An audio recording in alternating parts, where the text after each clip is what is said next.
Oke, selamat pagi sobat pendengar dan selamat datang di episode kali ini di Madilog, mahasiswa berdialog. Dan di kesempatan kali ini teman-teman kita beruntung banget nih kita kedatangan seorang pembicara dan juga seorang narasumber yang gak kaleng-kaleng. Beliau merupakan seorang dosen di Fakultas Ilmu Sosial dan Ilmu Politik, ya benar ya Pak? Ya, Di UPN Veteran Jakarta. Boleh nih langsung aja di sisi kanan saya Bapak Fajar, boleh memperkenalkan diri Bapak terlebih dahulu? Baik, salam kenal semuanya pendengar podcast. Apa nama podcastnya? Madilog, Madilog ya. Pak. Waduh, Ya. tan Malaka sekali ya. Perkenalkan, saya Fajar Setianing Dwi Putra, dosen pengampu mata kuliah Pancasila dan Kewarganegaraan sebetulnya. Di semua fakultas, hanya beberapa semester pernah ditugaskan juga di FISIP begitu ya. Itu Oke, baik. barangkali ya. Terima kasih Pak pengenalannya. Jadi Bapak merupakan seorang dosen yang pastinya sudah mempelajari tentang rumpun ilmu kewarganegaraan dan juga tentang ilmu politik. Bapak sudah mempelajarinya tentunya. Ya. Kita di podcast kali ini akan membahas beberapa tema Pak, topik yang sangat menarik untuk kita kuliti. Yang pertama itu ada gerakan sosial dan tentang partai politik terutamanya. Bapak akhir-akhir ini gimana nih Pak pandangan Bapak tentang biaya bensin yang naik? Itu apakah berpengaruh kah ke Bapak? Karena jujur untuk saya dan Frit sendiri merasakan sekali dampaknya untuk bensin. Wah, langsung bahas bensin ya. Boleh Pak, kita bahas yang kemarin-kemarin. Kita bahas Pertamax naik. Betul ya? Betul. Di tanggal berapa? Di tanggal kemarin itu tanggal malam ya, tanggal Nah, lupa minggu berapa. Ya, minggu kita lalu deh. dikejutkan Iya. ketika malam hari tertidur pulas, pagi hari harga Pertamax tiba-tiba Nah, naik.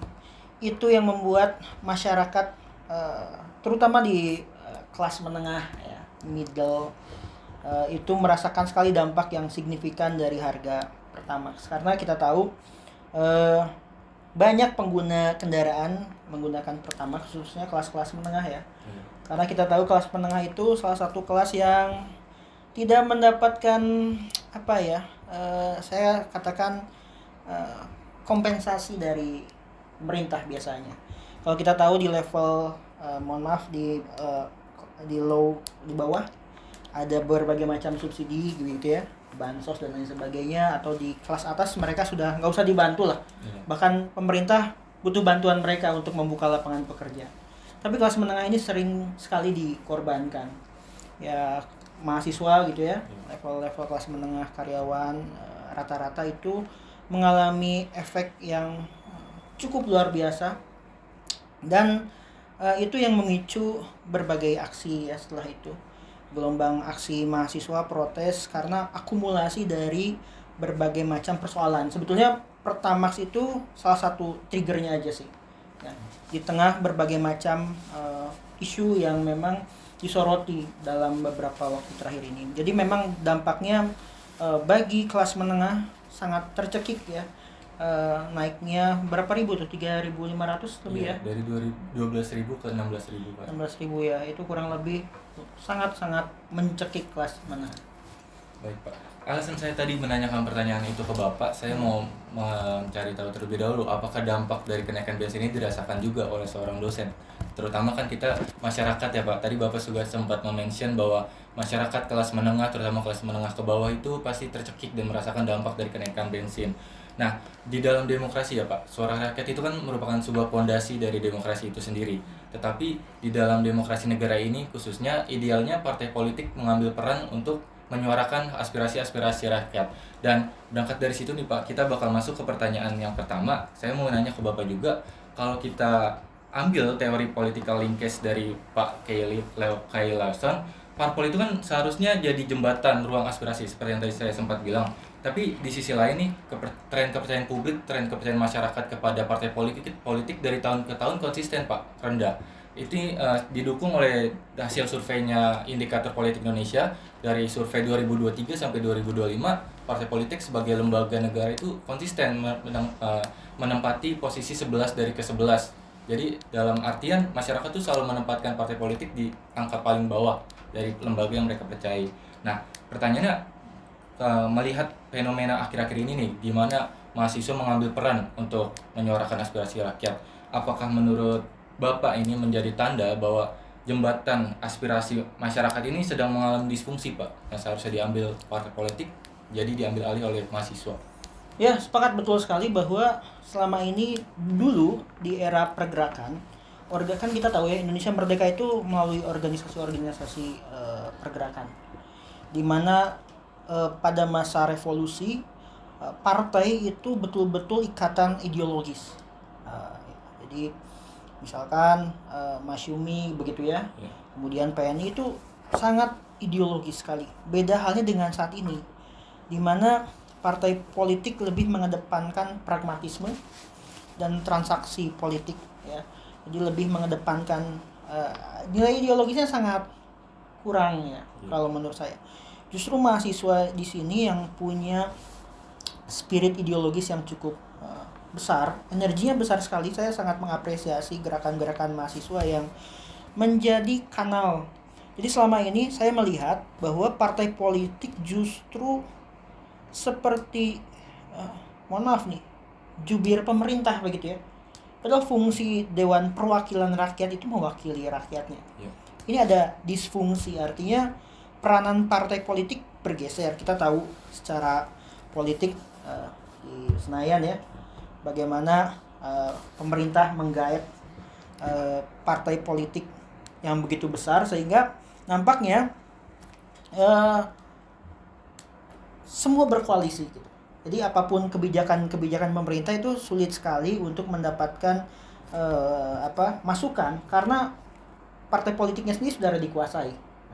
Di sini justru saya melihat mahasiswa sebagai moral force begitu, garda terdepan yang menggerakkan ya bagaimana suara-suara masyarakat, terutama kelas menengah, karena tadi mahasiswa itu kelas menengah, intelektual terdidik gitu ya di kampus, dan ideologisnya sangat begitu kuat, sehingga kita sering lihat statement-statement dari ketua BEM begitu ya, itu betul-betul menusuk ya kepada jantung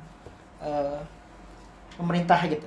Dan problem yang saya rasa itu harusnya disuarakan oleh Dewan Perwakilan Rakyat.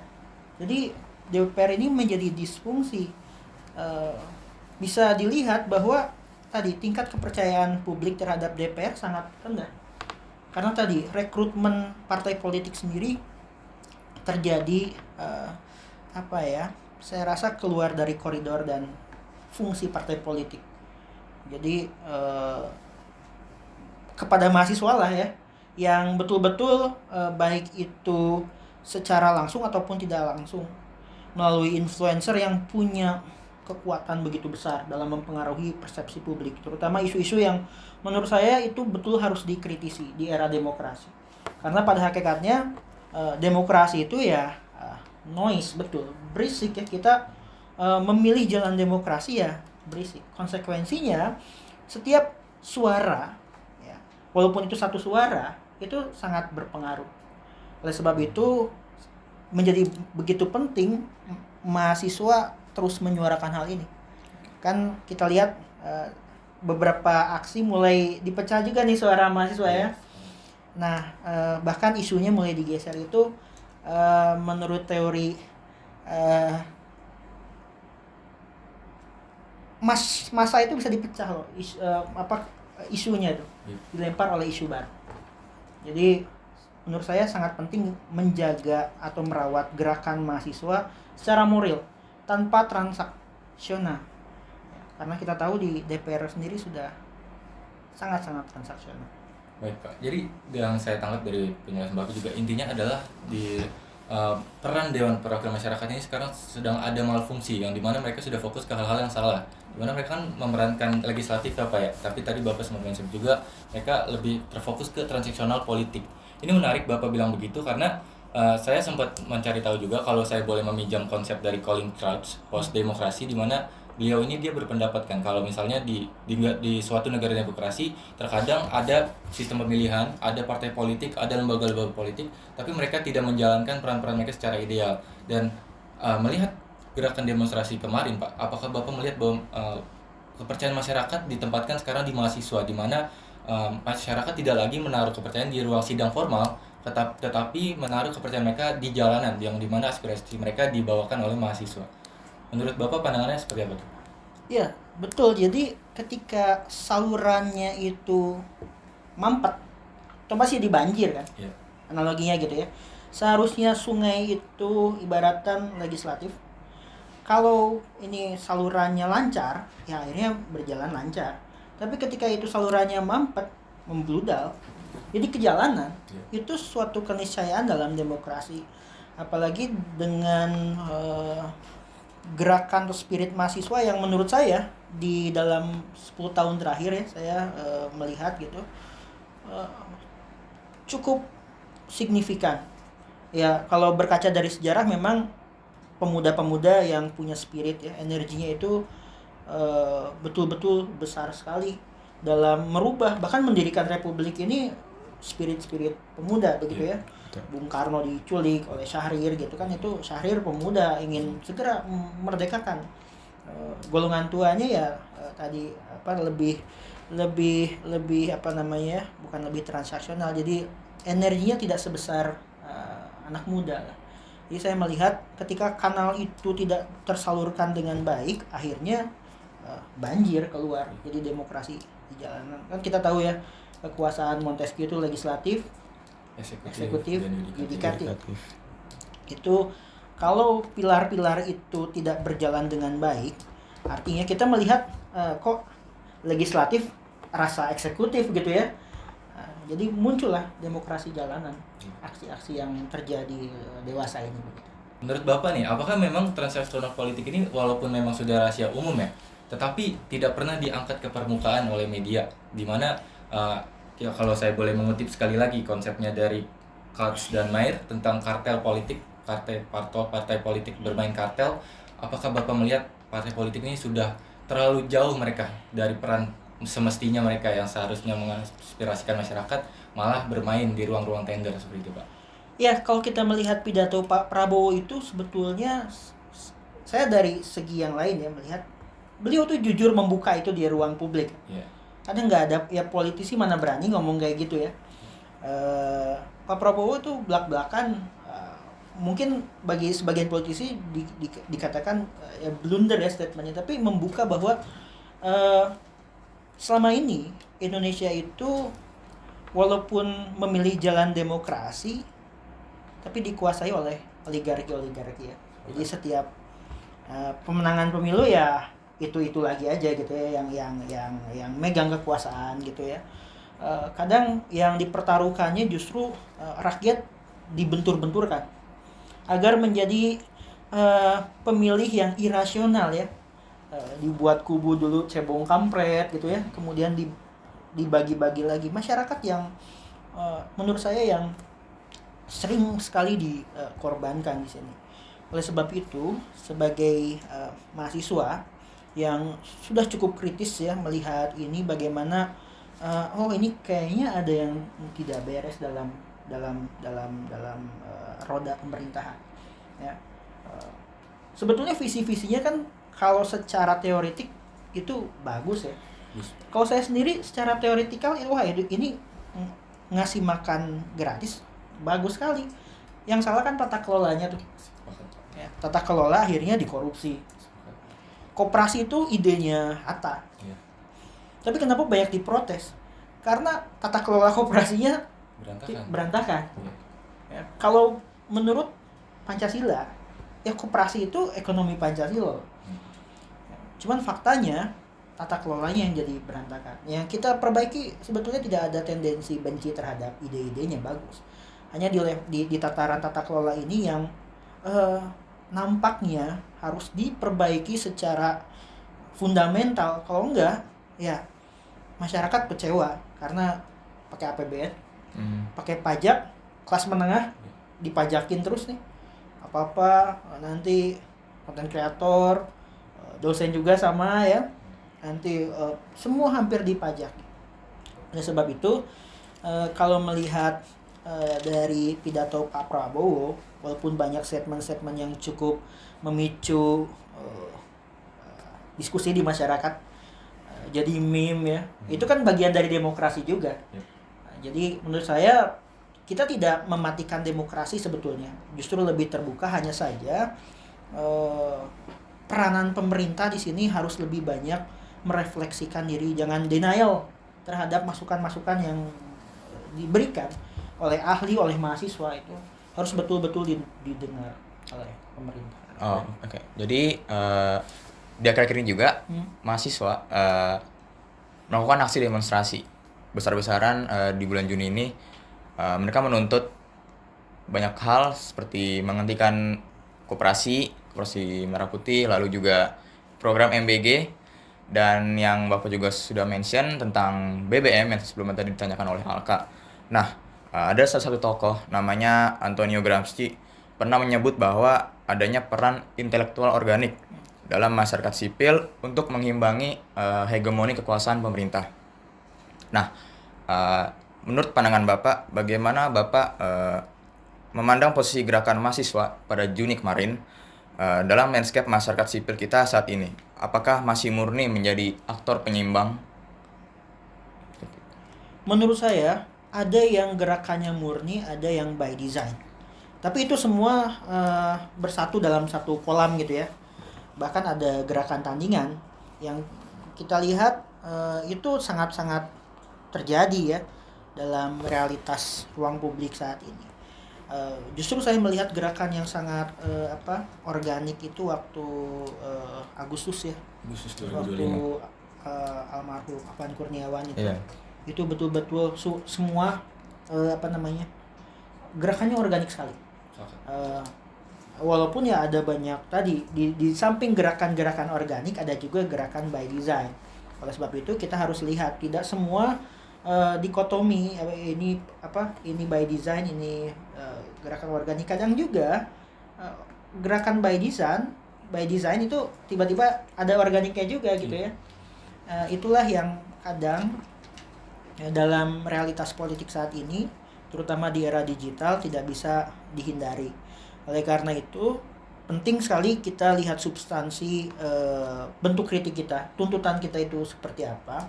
Jangan sampai justru disusupi oleh gerakan-gerakan yang tidak anorganik, justru memecah belah substansi terhadap kritik itu sendiri. Seperti tadi ya, kita kan mengkritik tuh kebijakan-kebijakannya pemerintah ya, program-programnya yang harus diperbaiki.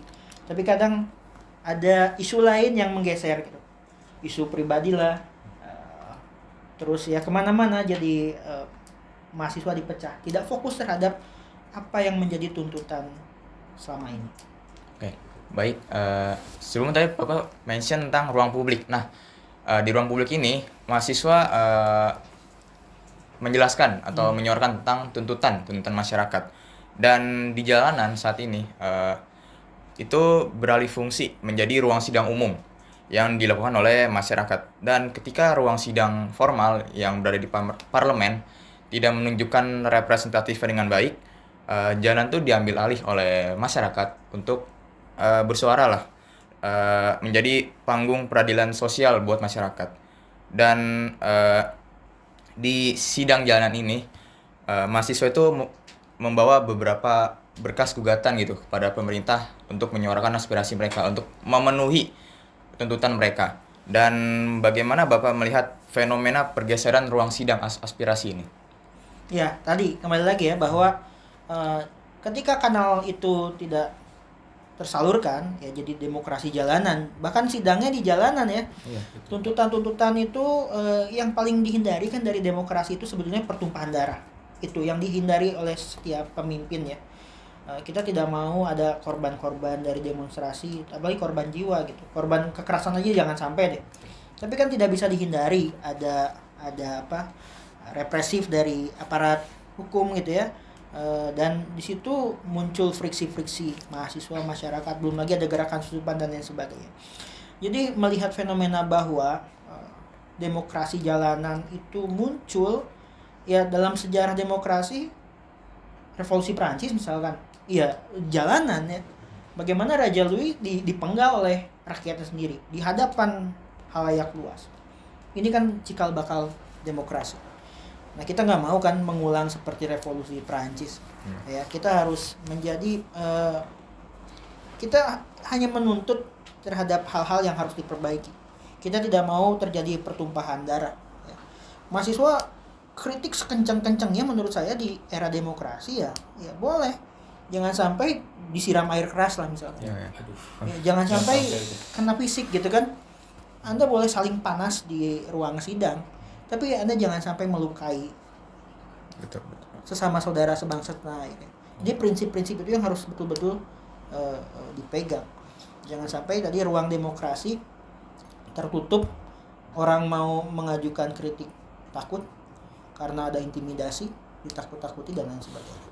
Baik Pak, tadi Bapak menarik banget, banyak hal-hal yang bisa saya tanggapi. Tapi kalau boleh saya sedikit berbagi cerita ya Pak. Bapak tadi sempat mention tentang gerakan yang organik dan kadang gerakan yang by design.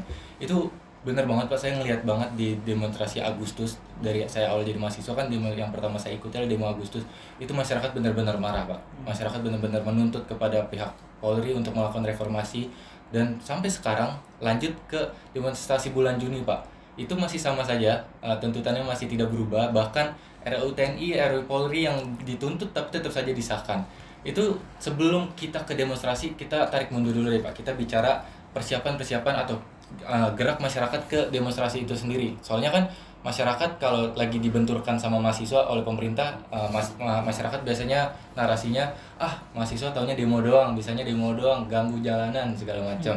Nah tapi banyak yang orang nggak tahu Pak. Kalau Bapak kan sebenarnya sempat jadi mahasiswa juga ya, pasti Bapak udah nggak asing. Tapi masyarakat umum nggak paham banget nih tentang mahasiswa yang ngadain konsolidasi dulu, di mana intelektual organiknya itu pada berdiskusi dan juga mungkin ada lobby-lobby di belakangnya. Kalau menurut Bapak nih, apakah gerakan by design itu merupakan salah satu, atau gerakan lobby-lobby di belakang layar itu merupakan upaya dari penguasa untuk tidak sekedar dikotomi saja, tetapi berusaha untuk mengecilkan public space-nya atau public sphere atau ruang publik masyarakat sesuai dengan konsepnya Hartjemas Pak.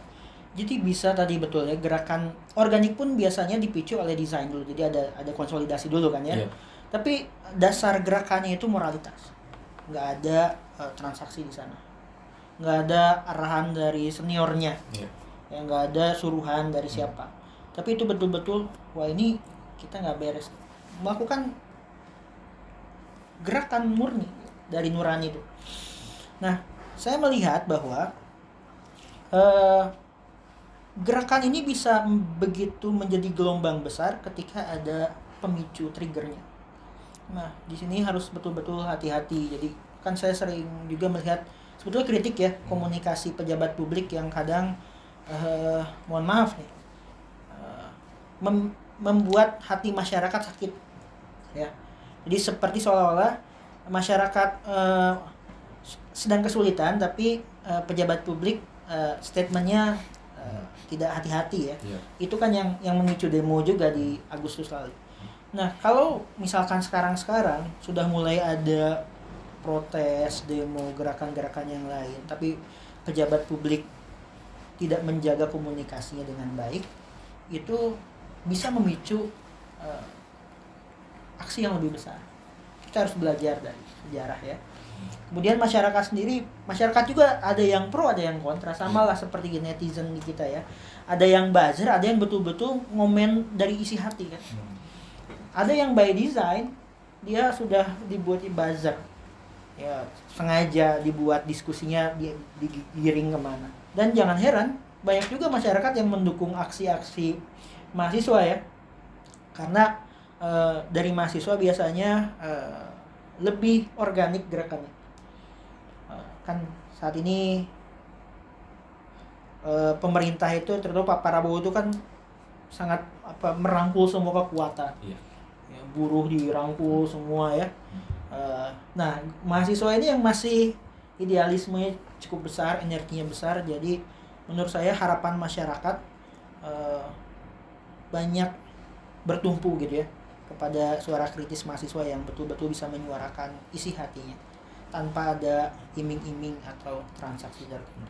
Iya, karena dari kata-kata Tan Malaka sendiri kan, idealisme merupakan kemewahan terakhir anak muda ya Pak. Semoga mahasiswa juga terus menyuarakan aspirasi masyarakat. Tapi saya mau juga menanyakan ke Bapak dan juga ke Frit juga nih. Kan kalau kita lihat akhir-akhir ini dari 4 tahun ke belakang nih, dari eranya Jokowi sampai era Prabowo sekarang, yang dimana Prabowo merupakan lanjutan tangannya dari Jokowi, selalu aja polanya sama. setiap ada kebijakan yang diburu-burukan, masyarakat demo bersama mahasiswa, terus nanti ditunda sebentar tapi tetap disahkan, Pak. Dan apakah hal ini menunjukkan bahwa memang masyarakat ini mengeluh kepada para pemangku kebijakan ini, mereka menolak suatu kebijakan tapi tidak pernah benar-benar didengarkan. Apakah ini sesuai dengan konsep yang namanya defisit representasi, Pak, di mana seharusnya di ruang legislatif aspirasi masyarakat lagi-lagi harusnya disampaikan, tetapi partai politik, lagi-lagi yang poin utama kita adalah partai politik gagal untuk melakukan agenda setting yang bisa membawa isu yang dibawa oleh masyarakat dan mahasiswa nih, Pak. Apakah agenda settingnya sendiri cacat atau memang partai politiknya sendiri yang lagi-lagi tidak melaksanakan itu sama sekali, Pak? Ya, saya rasa fungsi partai politik disorientasi, betul. Tidak merepresentasikan masyarakat, tapi kan merepresentasikan ketua partai gitu ya. Ini fakta realitas politik.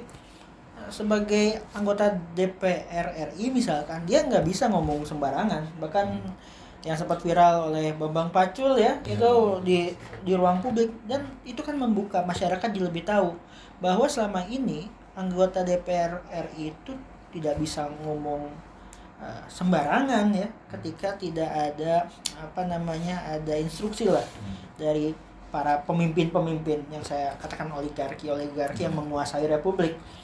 Oleh sebab itu fungsi partai politik menurut saya harus betul-betul direformasi. Ya. Kalau ingin menghasilkan keputusan yang baik, ya partai politiknya harus baik, harus punya grade. Ya. Kita tahu, dicek oleh Anda gitu ya, lulusan yang jadi anggota DPR yang lulusan S1 berapa persen, dan ada yang nggak mau menunjukkan ijazah sekolah di mana. Artinya selama ini banyak kebijakan-kebijakan politik itu tidak dihasilkan dari kaderisasi yang cukup baik dan kualitas keputusan yang baik, bahkan tidak merepresentasikan keinginan masyarakat. Oleh sebab itu fungsi kalau saya sih dari sekarang ya, Gen Z berpolitik itu minimal melek politik ya, walaupun tidak terjun ke politik praktis, tapi melek pengetahuan tentang politiknya sudah bagus ya. Tinggal praktek di politiknya ini harus terjadi reformasi partai politik yang cukup signifikan. Kalau enggak, ya orang akhirnya ketika masuk partai politik ya tercemar juga dengan ekosistem yang ada di sana. Ya, ibarat sungai ya. Kalau sungainya dari hulunya sudah kotor, itu hilirnya otomatis, analoginya gitu. Kita harus bersihin nih hulunya biar hilirnya bersih. Kalau enggak, kalau bersihin hilirnya tetap aja kotor terus.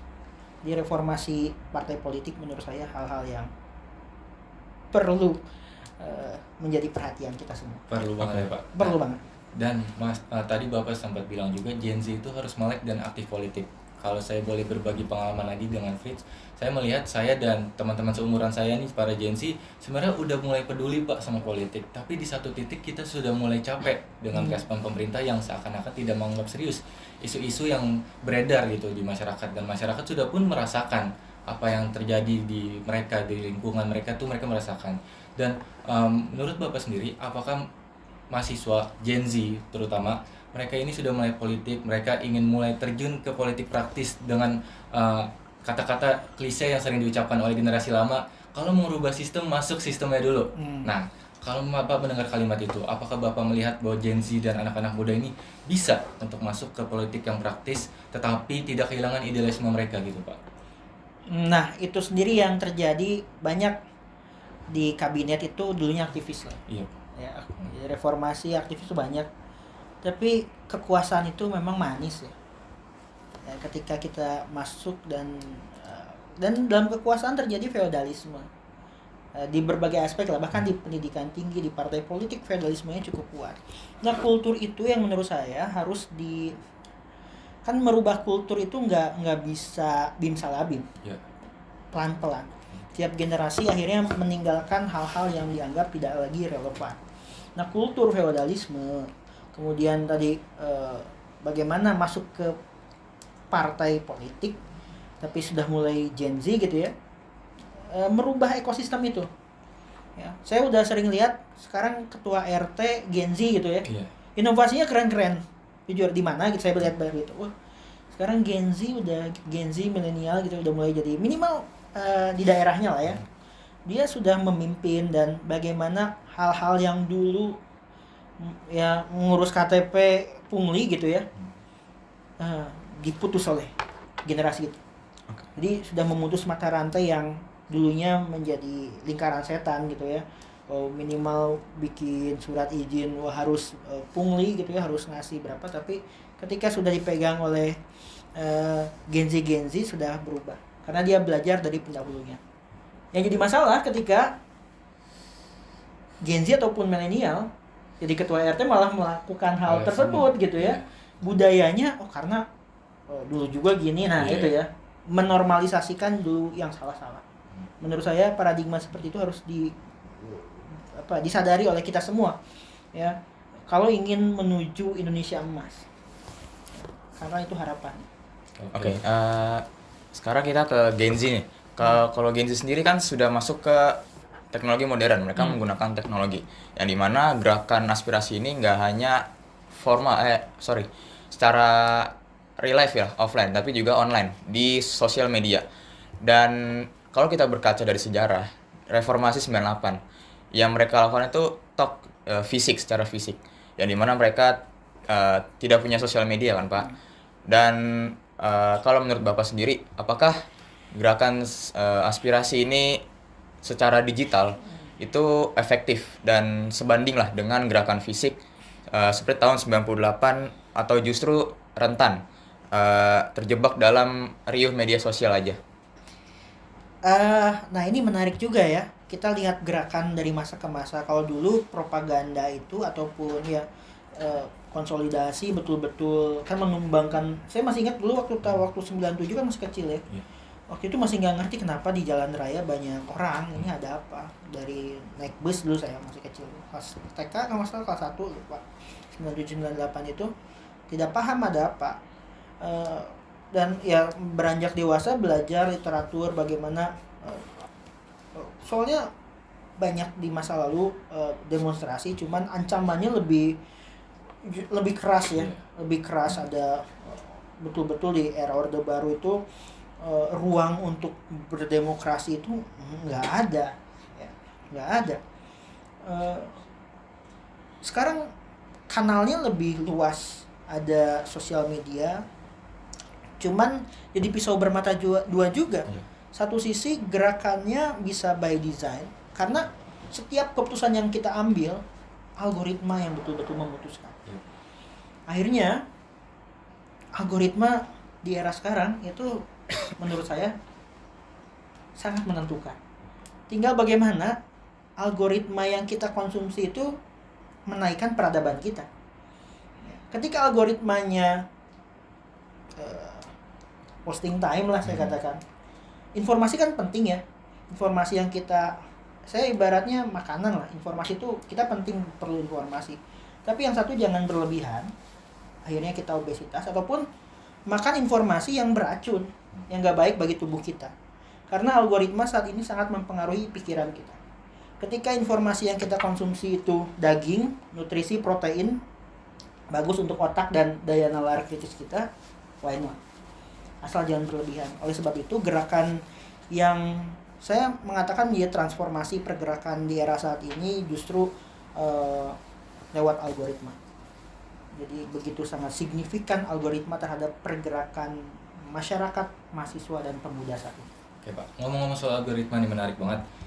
Saya kan seperti yang Bapak bisa lihat, saya nggak hidup di 98, tapi saya belajar tentang 98 dan juga mencari tahu tentang apa saja yang dilakukan mahasiswa pada saat itu. Kalau saya lihat, mahasiswa di era itu kan memang merasakan urgensi dari demonstrasi sendiri. Mereka merasakan dampak dari kebijakan Soeharto pada saat itu sebelum reformasi. Tapi kalau kita lihat dan kita bandingkan dengan demonstrasi di era-era sekarang ya Pak, dulu tuh demonstrasi pakai pamflet, pakai fisik, terus dioper ke sana sini. Mereka juga baca beritanya juga berita yang koran itu ya Pak. Dan mereka jadi fokusnya tertuju ke satu hal yang sama gitu Pak. Semuanya berbagi fokus. Kalau di era yang sekarang, Bapak bicara tentang algoritma. Kalau saya sendiri selama demonstrasi Agustus 2024 ke Agustus 2005 itu isunya cepet banget memudar, Pak. Itu kayak kita oke nih, kita ada peringatan darurat, foto biru, ada lagu darurat, siaran-siaran bahaya. Tapi nggak lama kemudian, beberapa minggu, ada berita artis A beli sebut namanya deh, Rafathar beli Gundam misalnya. Masyarakat fokusnya ke itu, jadinya fokusnya ke bagi lagi. Lagi-lagi algoritma itu apakah Bapak melihat sebagai menjadi musuh baru dalam tanda kutip di era digitalisasi, di mana mahasiswa tidak lagi hanya berfokus ke penyampaian aspirasi, tapi tentang bagaimana mereka mengemas aspirasi itu, Pak. Betul sekali, saya sepakat. Algoritma ini bisa jadi kawan, bisa jadi lawan. Kawan itu artinya ketika itu sesuai dengan tuntutan tadi ya, mahasiswa menuntut tentang isu-isu publik terutama.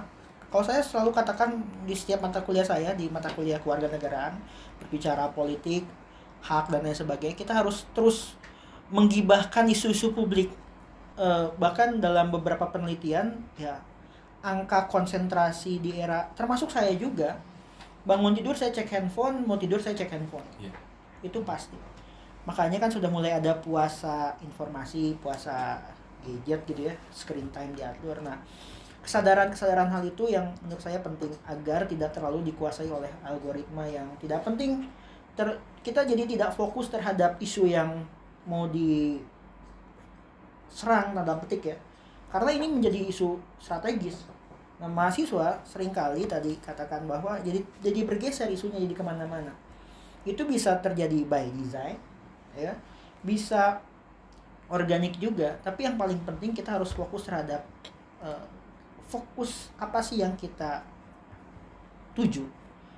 Jadi jangan mudah terdistraksi terhadap hal-hal yang remeh-temeh, dan tadi isu rumah tangga artis lah, atau isu apa gitu ya, yang isunya privat sebetulnya. Itu hanya bumbu-bumbu entertainment aja, tapi tidak mengarah ke substansi tuntutan.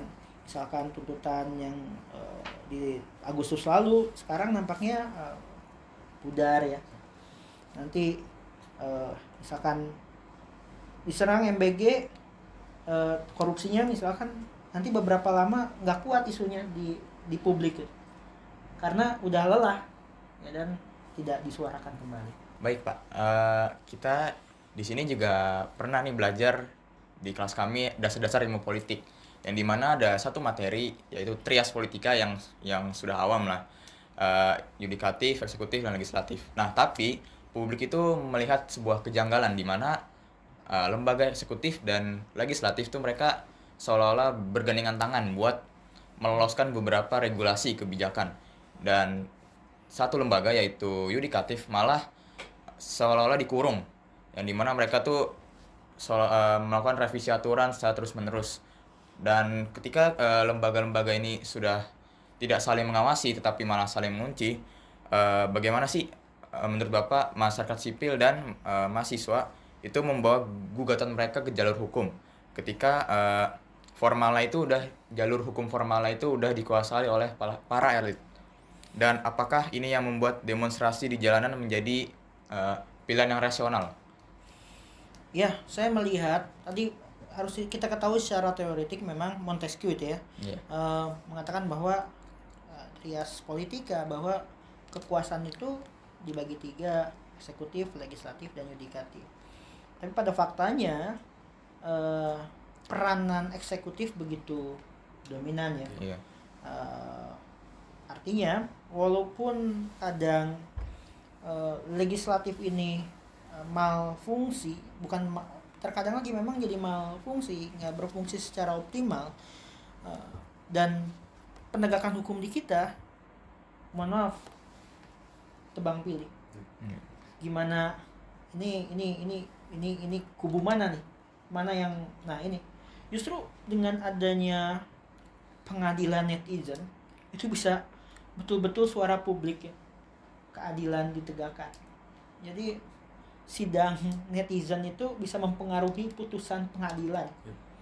Ketika itu nurani yang berbicara ya. Beberapa putusan kan banyak yang cukup kontroversial ya, memicu problematik lah. fakta persidangannya seperti apa. Saya pun tidak mengikuti sebetulnya secara detail, tapi melihat fenomenanya, saya mengcapture dari fenomena saat ini. No viral, no justice itu keniscayaan. Makanya ketika moral mahasiswa, moral masyarakat itu bergerak ya lewat kanal informasi yang namanya medsos, menurut saya bisa sangat mempengaruhi kebijakan publik, termasuk keputusan pengadilan. Karena seringkali pengadilan kita kan masih harus berbenah menurut saya ya. Berbenah, banyak yang harus diperbaiki agar sistem hukum kita lebih adil gitu. Dan tadi betul-betul tidak tebang pilih, ya, apalagi secara politik, karena banyak sekali kasus-kasus yang nuansa politiknya begitu kental ya dibandingkan aspek hukumnya. Makanya di samping tadi reformasi partai politik, reformasi birokrasi dan reformasi hukum ini fundamental sekali ya.